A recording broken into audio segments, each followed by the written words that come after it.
I think one of the reasons we fail to accept that spiritual warfare is something we have to engage in is because we don't really recognize just how needed we are and how important we are. You know, we should always have a sense of humor about our littleness, but recognizing that you are a Christian soldier and all of that language is not just to make you feel good, it's to wake you up to the battle that you are desperately needed in. And once you realize that, no, you're not a background character in this play. You're not like tree number 3.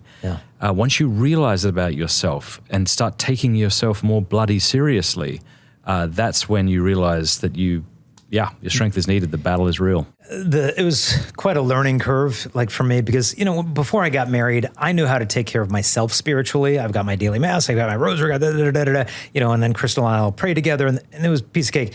Then you get married, and it's like, okay, I haven't really seen how this works. Okay, now I'm the spiritual head. I'm supposed to lead this prayer and that prayer. And I, for a very long time, didn't really know what the heck I was doing. And I'm still trying to figure it all out. But I would go on these trips and I'd give these chastity talks.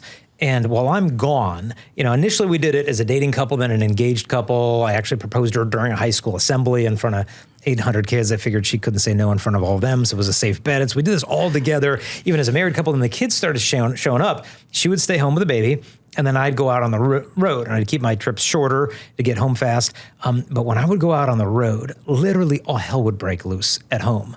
And, you know, at first it was just like, okay, it's coincidence. You know, I mean, yeah, stuff's going to happen. I mean, you know, even people who aren't walking with God doing things, their tire breaks or this happens. But then we'd leave, and the level and consistency of the chaos that would ensue on the home front of just the craziest stuff of like just swarms of flies coming into the house and this breaking and that kid getting injured, and then kids having night terrors, or, you know, our 3-year-old kid is crying to me and say, "Daddy, the shadows are rude."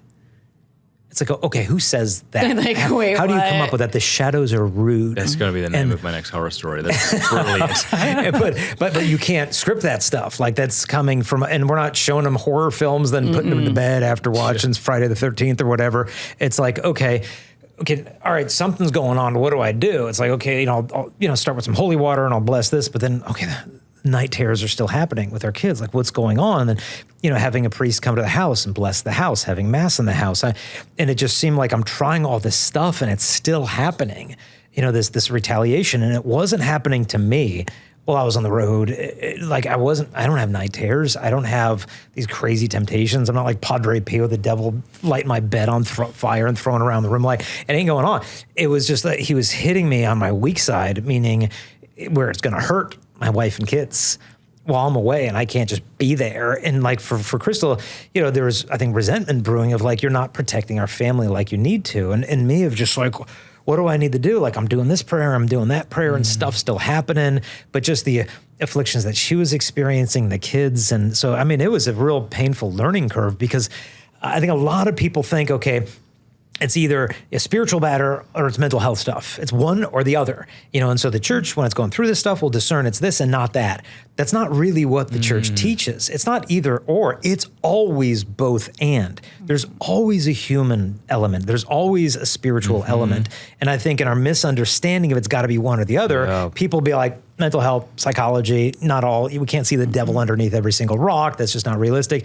Instead of realizing, no, the most mentally well person in the galaxy experiences spiritual attacks and afflictions and temptations. And even a person who's full-blown possessed or whatever still has mental health struggles going on at some level or another. How could you not? Like, it's always both and we're all in both camps. Like, we're all fighting the spiritual war. We're all battling for our own mental health and psychology. There's the human, it's the world, it's the flesh, and it's the devil. All three at the same time, instead of thinking all one, not the other. So grace builds upon nature, and you might say warfare also builds upon nature. I know there's been times in our marriage where Cameron will say, "I think we're just under attack right now," and I'm like, "Would you stop doing that?" Because I may be wrong in assuming this, but there were times where I thought, I feel like you're dismissing what we can just figure out here by appealing. And I don't think that's what she's doing. And it was probably my unwillingness to look at it at that moment. Yeah, but I think that's I did the same thing too. Of just like, no, these are human wounds that we need to seal and heal up, and then the stuff's going to go away. Yep. And so I think she was coming at it from a far more spiritual perspective. I was coming at it from a more psychological perspective. And the truth was smack in the middle. And that's why we couldn't agree, of saying, no, my way is the way. And it's not that I was dismissing all things supernatural or her dismissing all things human. But I was more of the mindset of, no, let's look at all the human rational explanations first, and then we'll get to that one. Whereas she was kind of seeing it from a different lens of like, no, we're not addressing this as it needs to be from a spiritual perspective. And I'm not stepping up. I'm not blessing every kid's room every night. And I'm not leading these particular prayers. And I'm just kind of like leading my own spiritual boat while she and the kids aren't getting the direction and the headship that they needed. There also is a level of like, okay, you don't want to over spiritualize it. There is healing that needs to take place. There are things that are open and wounds that are allowing certain things to happen. And my case is really extreme and very different. And that's another talk on another day. But that the spiritual warfare was getting in. But at the same time, I think people have this misconception, like they do healing. They're doing all the things, right? They do all the sacraments. They're going to mass. They're doing this like, well, what's the problem? Because they're not 100% healed. It's not 100% better because there's not going to be some one and done, boom, it's perfect. It's easy. I don't know. We have this misconception that you have to lead this perfect, happy life like this. There's not going to be problems. And when there's no problems, that's when you've made it. That's when you've arrived. You're never going to arrive. It's an illusion. I feel like the devil leads people in to put them down more in despair. But I wish someone would have told me, Matt, okay? Do you know how it's like, when you have a baby, how hard it was going to be, or when you get married, how hard it's going to be? I wish someone would have straight out, and maybe I just didn't read the saints right. I don't know. I wish someone would have told me how incredibly hard it was going to be to truly embrace a life of living out your faith, of following Jesus, of doing what he's asking you to do. It's hard.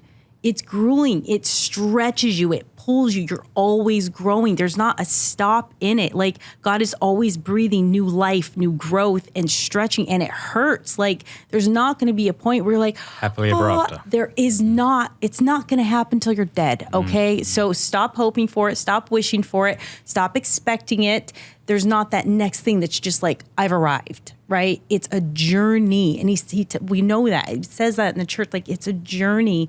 But it's not going to be a fun one. It's going to be a painful one. But just like, I think the more you go in the ebbs and the flows of the Holy Spirit and the will of God, which he does speak to us, like God really does speak to us. We listen to that demonic dialogue so easily that we talked about earlier.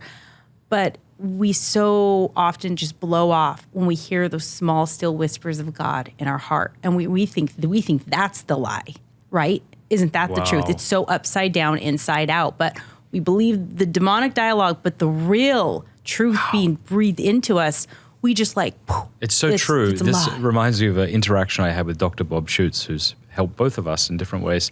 I remember saying in a prayer experience, it was something like, I feel like the Lord is telling me like he's proud of me.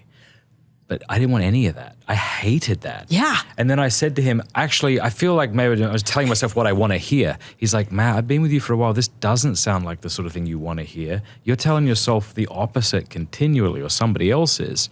It's wild, isn't it? It's like, it's almost like how you think your critics are infallible and anyone who affirms you is just flattering you. Yeah. It's like that. Even this morning I was in prayer, sitting out there on the back deck, and something struck me. Wow, I think that's from the Lord. And there's this thing in me, just downplay that, explain that away. No, you're reading too much into that. Yeah. It's a real thing. And I get so irritated when people are like, well, I don't hear God. He doesn't talk to me. And I'm like, I don't believe you, because he does on a daily talk to you, because I could be drunk out of my mind, high in a bar, totally doing everything I'm not supposed to back in the day when I was in high school and living that crazy life. And I still heard God's voice saying, you need to leave. You need to go. Don't do this. Don't take that next drink. Like, you have a conscience, and an alive one. The problem is we don't want to be obedient to it. It's the level of obedience to that voice. And I tell my kids now, in the way that they understand, is like, that is your compass to heaven. Either you want to listen, you want to follow, you're going to get there. But if you don't, then you're going to get eaten alive on the way and you're never going to make that destination. And so God does tell us what to do, because part of me was like, yeah, I don't want to go on the show. I'm not going to do like, I don't know if I could be that open and vulnerable, even though deep in my heart, and I get my marching orders and I go. Like that's how I live now, because I've gone through too much and experienced too much. And I know better that it's like, okay, God, I hear your voice, I go. I don't let the fear set in. And when I do, I have to remind myself, no, this is God's will. Because when you're under that umbrella and you're truly living out the will of God and not ignoring it and not dismissing what the God of heaven and the universe is speaking into me and not acting like it's nothing when it's everything. We so dismiss that too easily, because that right there is everything. God is actually talking to you.